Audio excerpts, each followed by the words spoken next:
Hi there, Norbert here with the Pro Tools Video Dictionary. In this episode, you'll learn about the edit tools. Please don't forget to hit that like button, subscribe to my channel, and ring the bell. And if you want to stay in the loop about my latest tips and tricks, please subscribe to my newsletter after watching this video. Now let's go.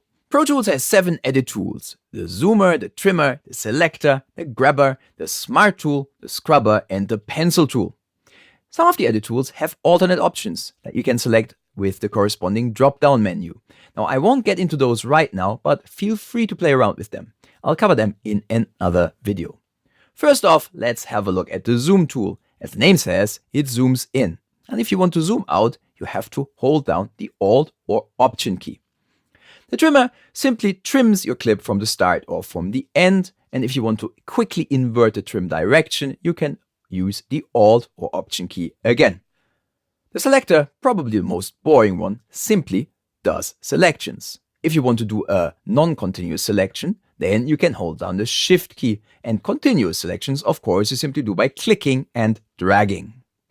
The grabber, next up, selects entire clips and moves them around quickly. Now, the smart tool is probably the most interesting tool for you. It combines the functions of the trimmer, the selector, and the grabber. Check this out.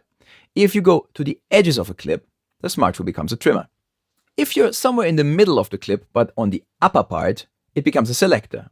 And if you're in the lower part, it becomes a grabber. To give you additional functionality, if you're putting your cursor in the corners of a clip, you can do fade-ins, fade-outs, or cross-fades.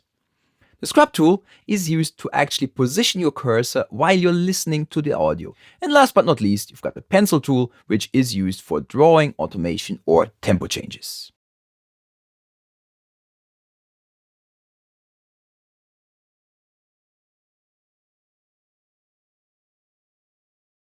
That's it for today. Thanks a lot for watching. Here's a question for you. Which other Pro Tools functions would you like me to cover in future videos? Please let me know in the comments. Now, don't forget to subscribe to my channel, hit that like button, and share this video with your friends. And if you're really interested in more tips about Pro Tools and audio production, then subscribe to my newsletter right now.